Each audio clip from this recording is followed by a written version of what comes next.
warahmatullahi wabarakatuh. Balik lagi sama gue cuma di Rizal Surya Jaya TV, sama di channelnya Mas Heri di Jejak Pewarta ya.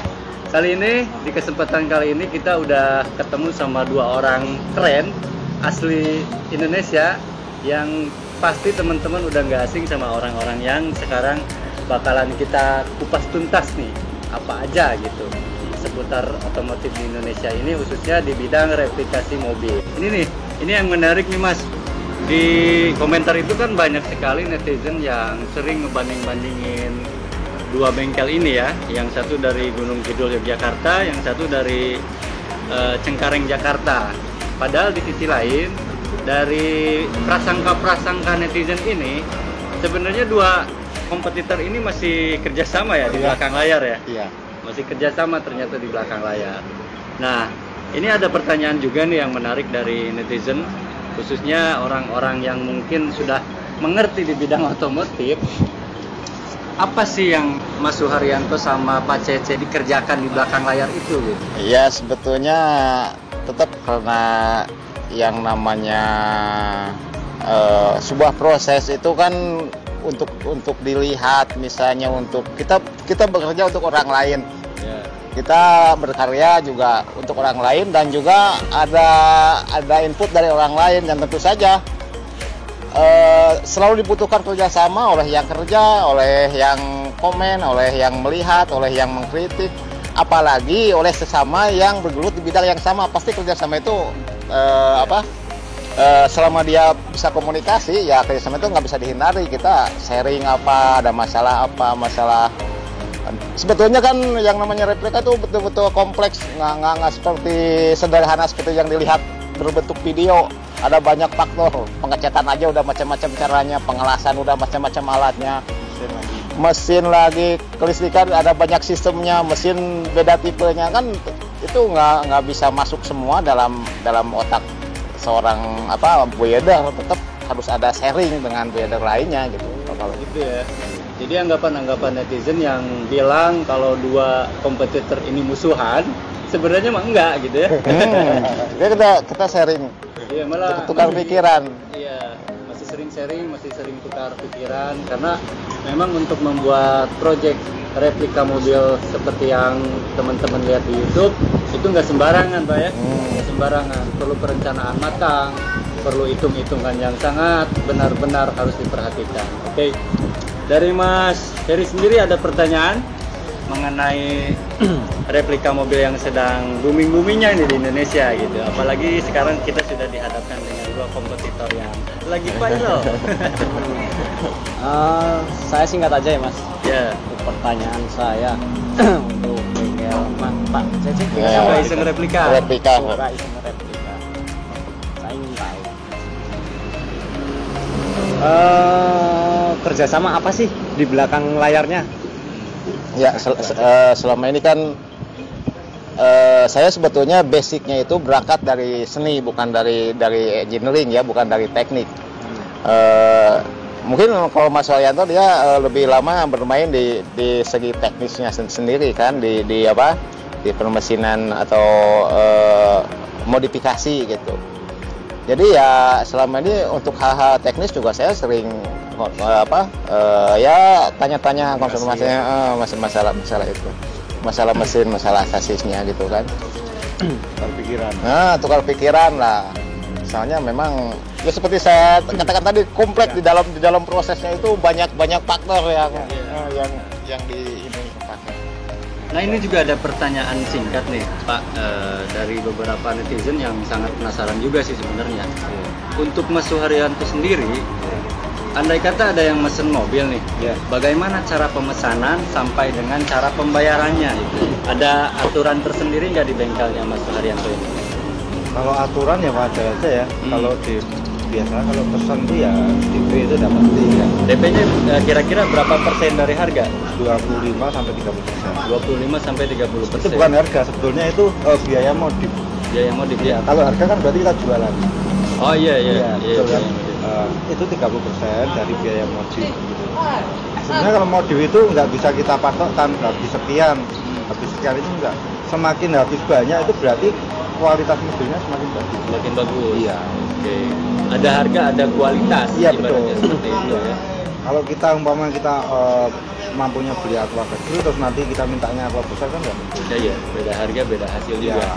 Nah, itu 30%, terus nanti setor mobil ke kita yang mau dimodif, baru nanti kita proses ya dari bikin skala, bikin lampunya, semuanya dibikin lat-latnya semua di laser, terus Iya. nanti baru sisanya dicicil pas proses pengerjaan. Oh iya. Tapi andai kata ada orang yang mau pesen, dia sistemnya pengen cash aja gitu langsung semuanya. Andai kata nih satu unitnya Iya. 300 juta misalkan. Iya.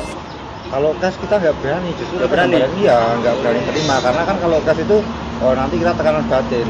Iya, iya. Yang Pasti berisiko iya. juga. Pertama itu, yang keduanya kita harus mengejar target jadinya kan. Iya. Umpamanya kan nanti kita janji 1 tahun, nah itu Takutnya tidak Takutnya terrealisasikan meleset, atau gitu apa ya. ya paling DP kasih mobil nanti kita proses, nanti pas mulai proses itu ya kita minta biaya per bulan pemrosesan.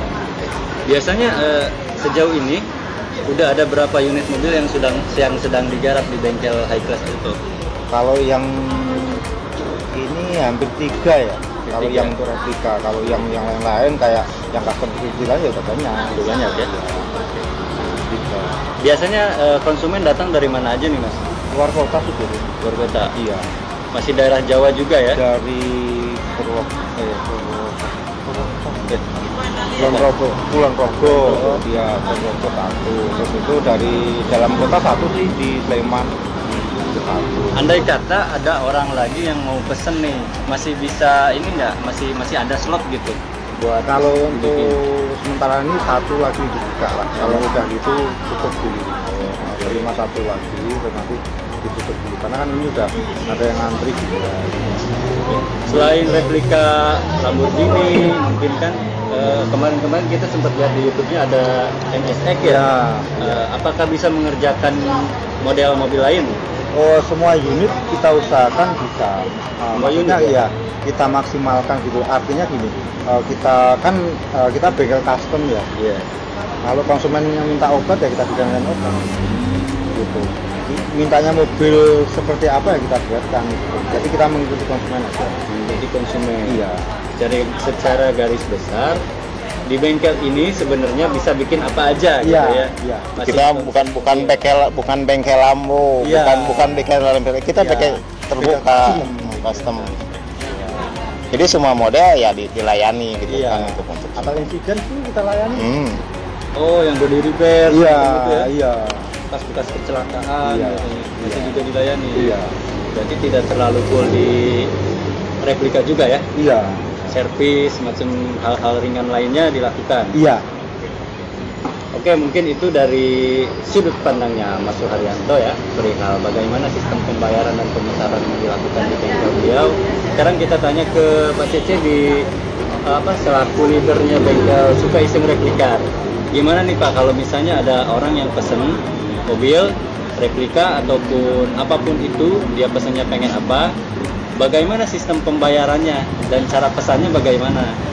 Ya sistem pembayaran sih hampir sama lah rata-rata memang karena prosesnya juga sama progresnya juga lama, terus nanti kan yang lebih mudah adanya DP lah kalau misalnya 30%, 40%. Nanti progres pembayaran itu seiring dengan laporan progres pengerjaan karena nggak untuk hal yang banyak bagiannya itu ada bagian mana yang misalnya bermasalah, terus ada yang dirubah, kadang-kadang spare part nggak ada, kita konsultasi. Nah dari situ kan biaya itu kan ketahuan, kita ada progres laporannya, jadi nggak bisa, kita kan nggak punya stok. Dalam prosesnya tetap misalnya ternyata peleknya mau diganti, ya berarti kan ada di sana ada dia lagi kan, ada nego lagi, ada opsional. Kadang-kadang setengah perjalanan udah pengen rubahnya bentuknya dirubah gitu. Nah, itu kan bukan hal yang mustahil, memang sering itu terjadi.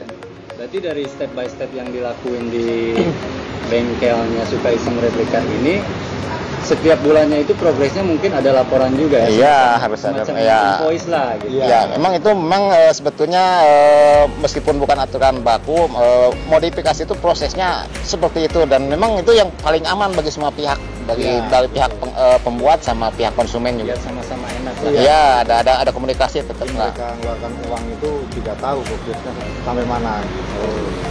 Kalau cash gitu kan biasanya dikejar-kejar ini kapan selesai apa segala macam gitu kan. Kan kita nggak mau seperti itu.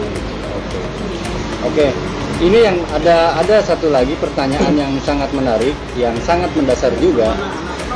Jikalau ada orang yang pengen ngemodifikasi mobilnya menjadi replika, itu bagaimana surat-suratnya? Banyak nih orang yang nanya kayak gini. Boleh mungkin dijawab mau sama Mas Yanto atau Ya, sama Mas, ya, silakan. Kalau masalah surat itu kan awalnya yang modif itu kan sedan, nanti kan jadinya juga sedan juga. Kalau umpamanya jadi sedan terus kita ke minibus itu kita nyalin aturan. Tapi dari sedan tetap sedan, nomor rangka, nomor mesin semuanya nomor tembus. Jadi saya rasa sih nggak masalah sih. Cuma ya nanti ada surat dari bengkel yang dari kita itu surat modifikasi. semacam surat pernyataan ya? Iya. Udah rubah bentuk, rubah warna mungkin ya? Kalau rubah bentuknya sih enggak. Yang jelas cuma rubah warna. Rubah warna ya? Iya. Karena kalau bentuk kan awalnya juga sedan. Oh iya. Iya. Hanya bodinya mungkin. Iya. Bodinya itu sama sedan. Bentuk dan bodi itu dua kata yang berbeda ya? Iya. Oke. Berarti kalau masalah pajak juga masih isi nih? Iya. Pajak ya masih Sesuai asal mobil asal itu. Biasa juga. Berarti dari basic mesinnya itu sendiri nggak ada robahan apa Enggak. ekstrim kayak gitu? Iya. Dari mesinnya, dari nomor rangka, nomor bodi, CC juga masih sama ya? nomor plat, nomor polisinya masih tetap sama. Tetap sama. Ya, kalau mau digeser ya digeser. Andai kata plat yang 5 tahun sekali itu habis, pada saat perpanjangannya lagi gimana itu Mas? Masalah nggak? Soalnya kan dari bodinya juga udah beda gitu. Ya tadi itu yang awalnya sedan tetap sedan, jadi kayaknya sih nggak ada masalah. Tapi selama ini ya aman-aman aja. Aman aja ya. Karena sedan dari sedan itu kan tetap di SMK kita nggak ada berubah apa-apa. Iya. Tetap sedan. Kalau ini dibilang bis ya kita salah. Awalnya suratnya kan sedan, aja terus sedan, jadi nggak ada masalah. Kalau di nomor itu di tas.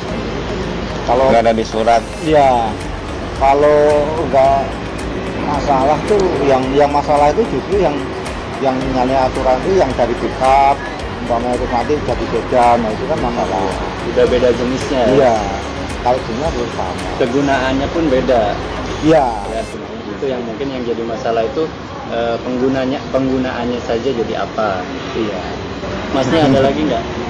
Iya, Mas, ini apa ya? Sebenarnya cukup sih Mas, sudah terjawab semua. Ini terlalu banyak pertanyaannya yang mau ditanyakan sama Mas udah habis ke kami ya. Yang pertanyaan emang belum. Masnya kan cukup. Denis ada lagi nggak? Ya, Kang Denis. Live in Bandung. Ini nih kameramen kita live in Bandung, dia Kameramennya live in Bandung. Ya biasanya kan dibanding-bandingin terus ya gitulah macam-macam. Kalau banding-bandingin sih sebetulnya nggak bisa. Di Indonesia kita itu tetap saling kenal pasti. Nggak terlalu banyak jadi pasti kenal.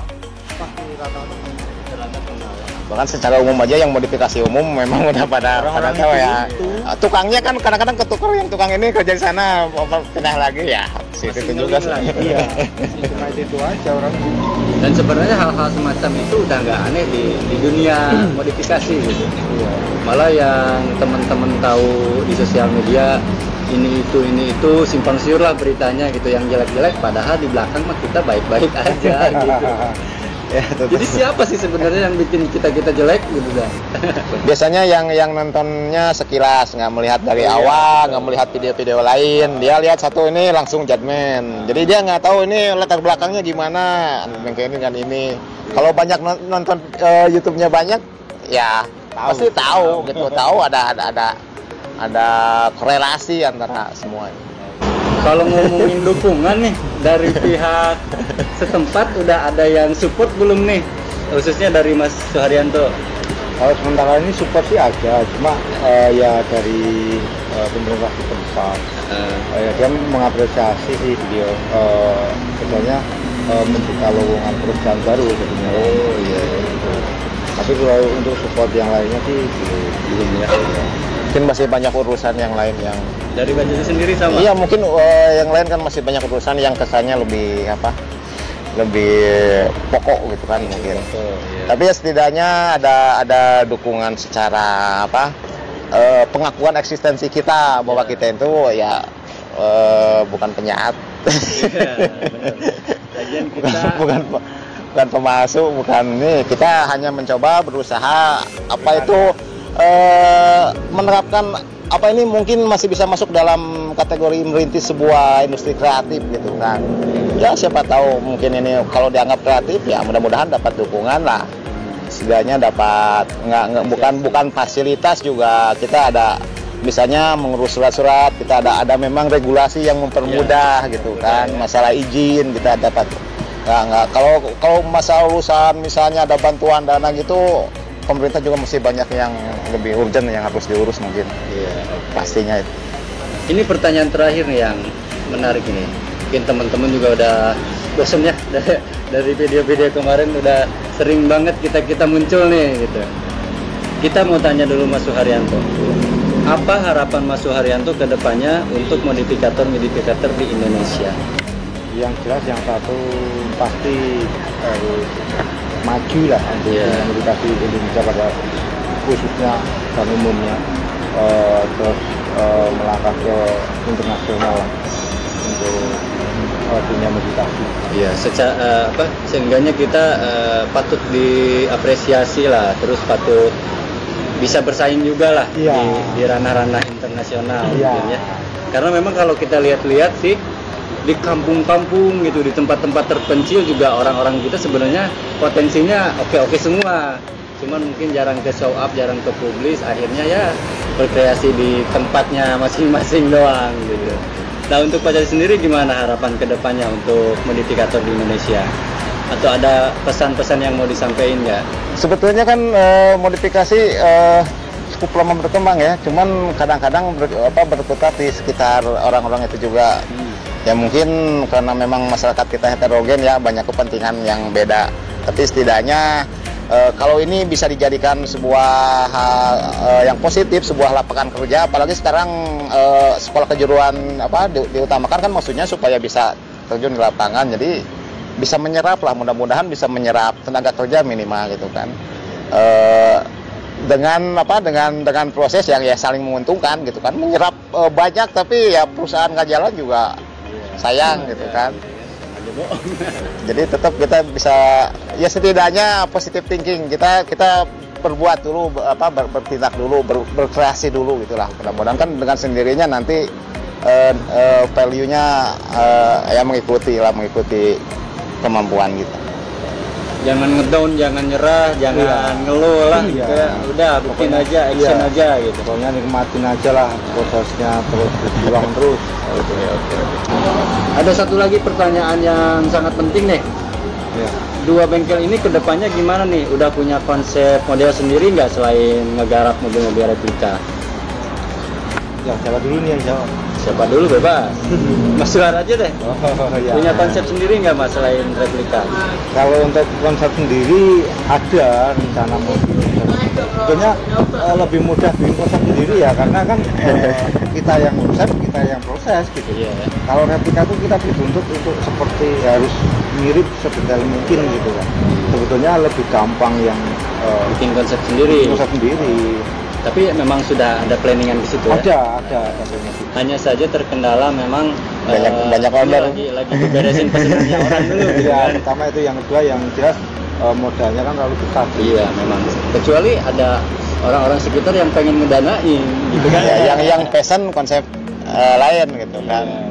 Cuman kan pasar misalnya ngikut tren, wah ini namanya ini yang ikut Kalau mereka. kita hitung atau bicara bahasa bisnis lah, Dan biasanya kan kenapa nggak bikin konsep sendiri? Mungkin kita cuma bilang kenapa nggak pesan sama kita yang konsep Ya, Anda. ya, Itu saya kita benar. kerjakan. Kerja, Gitu. Pak. Ya. Jadi masing-masing bengkel ini. Soalnya kita planning pekerja aja. gitu kan. Ya. Kalau yang ada pertanyaan kayak gitu, itu jawabnya. Kenapa tidak bikin produk Kenapa sendiri? nggak pesan sama saya pakai konsep sendiri? Ya, gitu pesan kan. sendiri. Ya, itu jawabnya. Ya nanti mungkin Nanti dikerjakan siap yang gitu. komen Kita kayak siap gitu. gitu. Ya. ada yang komen kayak gitu kita balas aja ya. Ya. Set sini pesen kita bikinin. Coba Mas mau kirim pesan? Kalau pesannya yang penting selamat, sehat semuanya, netizen semuanya, banyak rezeki, berkah untuk keluarganya masing-masing. Oke, dari Pak Cece sendiri Pak, ada yang mau disampaikan? Pesannya ya positive thinking lah. Positive thinking ya. Baik, mungkin segitu dulu ya.